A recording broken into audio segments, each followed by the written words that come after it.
Okay, so the second part of the double, we'll look at perpendicular and parallel lines. So let's start with parallel lines. Sketch the following pairs of lines on the same set of axes. So we've got this line here and this line here. So this one here has got a y-intercept of 2.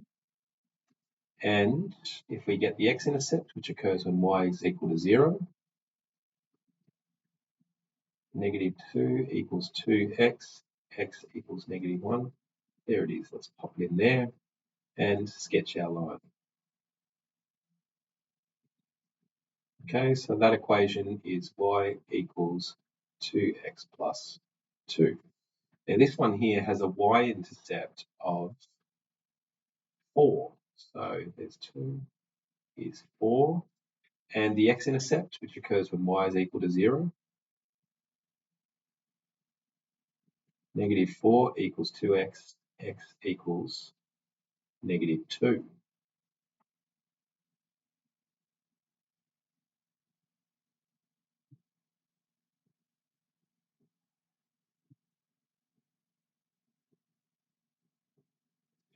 Okay, what do you notice about the graphs or the lines? Well, hopefully you notice that they are parallel. All right, and what do you notice about the gradients? The gradients are the same. Okay, so both of them have a gradient of 2, so same. M1, the gradient of the first equation is 2, and M2, the gradient of the second equation, is also 2. So M1 equals M2 in this case. All right, so what we've got here is parallel lines, and what happens with parallel lines is that they never intersect.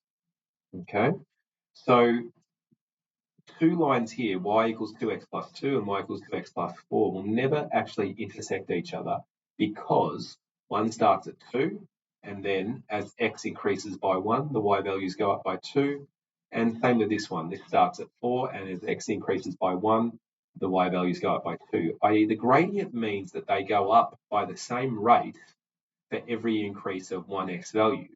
Okay? And when that happens, the lines will never meet. It's like me trying to chase you down, and every time I take 2 steps forward, you take 2 steps forward. We'll never actually meet each other because every time we do it, we're going forward 2 steps. So conclusion, 2 or more parallel lines have the same gradient.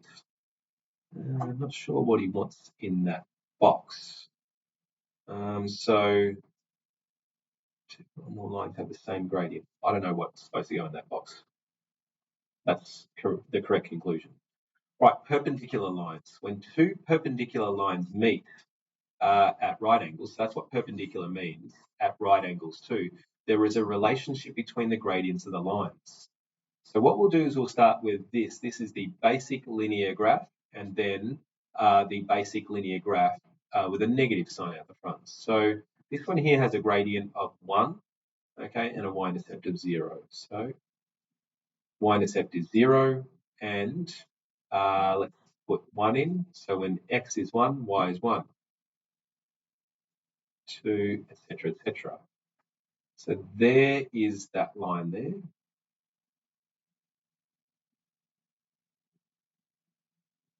Oh, my best effort at drawing a straight line through there. All right. Now let's do it for the other way. So that's going to be this line here, y equals -x. All right. And let's just go through how I did that or how I knew that. So y equals -x also has a y-intercept at 0. And when x is equal to 1, the y value is -1. That's how it gets that shape there, the negative gradient. So what do you notice about the graphs or the lines? Okay, so what we'll need to notice, and it doesn't come out quite clearly here because the scale of the x and the scale of the y isn't exactly the same. I'm just going to show it to you using Geogebra because that will allow you to visualize it a little better. So what I'll do is get rid of this, whoopsie, go new, and drag this one across. Right, so because the scale for the x and the y here is exactly the same, it's going to be more pronounced. Okay, y equals -x. So hopefully here you notice that the angle made between the two lines is 90 degrees. Let's just check it out. Oops. The angle, that line and that line. There you go, 90 degrees. If that's 90, that's 90, that's 90, that's 90, that's 90. Okay, so we're just going to note that even though it doesn't look like it, this might seem a little crazy to some of you guys, but that's a right angle there, because if this was a true 1 and 1, the scale was the same, it would be at right angles too. So about the lines, or the graphs of lines, they are perpendicular. And what about the gradients? Okay, what do we notice about the gradients? What we're going to do is multiply them together. The gradient here is 1, and the gradient here is -1. So 1 times -1 equals -1. Now, what happens is, as the gradient of these lines change, okay, so again, I'm going to go to Geogebra to try and demonstrate this. Right, so let's get rid of these ones here. So just say I had a line y equals 2x, right? Now, what I'm going to do is draw the line that I know is perpendicular to this, which is y equals x on 2. Okay. So what happens is, as the gradient of this increases, this one, what happens is the gradient of this line here decreases. Okay.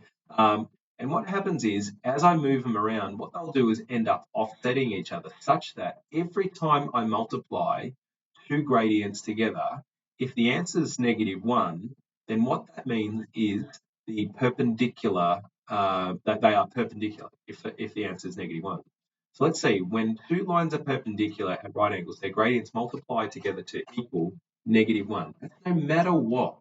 Okay, so we just check the gradients, and you can have a gradient of 15, and if the other gradient is -1 on 15, if I multiply them together, it's -15 on 15, which is -1, which means that they are perpendicular to each other. So parallel lines, in conclusion, have the same gradients, and it should be noted that they have a different y-intercept when they're parallel lines. Although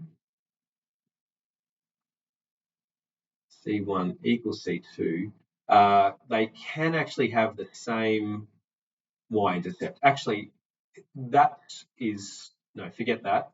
We're going to stick with that. So parallel lines have the same gradient. Perpendicular lines, when I multiply the gradients together, what I get is the answer -1. Now I can rearrange that to solve for M2 by simply dividing by M1, okay? And what that means is, if I know the gradient of one line, okay, what I can do is use it to get the gradient of a line that runs perpendicular. Here's how I do it. Decide if the graph of each pair of rules will be parallel, perpendicular, or neither. Right, so what the best bet to do is to get it into y equals mx plus c form. So this one here is, so I'm just going to rewrite that as x on 2 plus 2. And this one here is going to be 2y equals x plus 5. So I've added x to both sides, and then divide both of these terms by 2. X on 2 and 5 on 2. Now, these ones here, I've got M1, I'm going to call this the gradient of the first line, is a half, and M2, the gradient of the second line, is also a half. And you'll notice that those two gradients are the same, so I'm going to go M1 is equal to M2, therefore they are parallel. All right, I wonder what's going to happen here. So note that M1 is already in gradient intercept form, is -3. M2 is equal to 1 on 3. So that's the gradient of this line here. Now, they're clearly not parallel. So I want to check whether they're perpendicular. And the way to do that is, if they're perpendicular, so if perpendicular, M1 times M2 will equal -1. Let's test it. -3 times 1/3 equals -1. Right, so we're going to keep that statement of equality because -3 over 3 is equal to -1. -1 equals -1. Therefore, they are perpendicular. Alrighty, find the equation of the line that is parallel to this line and passes through this point here. So what do I know about parallel lines? I know that they have the same gradients. So the new equation is going to look like this. Y equals 3x plus an unknown y-intercept. Okay, because I don't know what the y-intercept of the new equation is, or the other line that runs parallel. I just know it's going to have the same gradient. What I do know is it runs through that point. So what I'm going to do is sub -1, 6 into it and grab the y-intercept and fill that into the plus c. So that's going to be 6 equals 3 times -1 plus c. 6 equals -3 plus c. C is equal to, add 3 to both sides, 9. Therefore, my equation is going to be y equals 3x plus 9. Find the equation of the line that is perpendicular to y equals 3x on 4 take 1 and passes through 2, -2. So M1, the gradient of the original line, is 3 on 4. So what that's going to mean is M2, the gradient of the other line, is going to be this multiplied by something. So 3 on 4 multiplied by something to give us -1. And to get this something, it's really easy to do. All you do is you flip or get the reciprocal of this fraction and drop a negative sign out the front. Okay, so 3 on 4 multiplied by that fraction flipped is 4 on 3 with a negative sign there. Now what will happen is the 3's cancel out, the 4's cancel out, leaving us with -1 on the left-hand side and the right-hand side. So M2 will be 4 on 3 with a negative sign out the front. Okay, so let's write our equation. Y equals -4x on 3. This is our new equation, plus an unknown y-intercept. How am I going to find it? What I'm going to do is pop this point in. So I'm going to say sub 2, -2 in here. So -2 on for y equals -4 multiplied by 2 all over 3 plus c. So that's going to be -2 equals -8 on 3 plus c. All right, c equals, what I'm going to do is add 8 on 3 to both sides. So 8 on 3, and actually, let's go -2 plus 8 on 3. So I'm just adding it to both sides. What I'll do is convert this to a fraction with a denominator of 3. So that's -6 on 3 plus 8 on 3. C is equal to, fast running out of space here, C is equal to 2/3. All right, so therefore the equation of my new line is y equals -4x on 3 plus 2 on 3. And we've got our equation now. All right, so there's your next lot of questions there. So please work through the problems and get on to the meet if and when you need to ask some questions.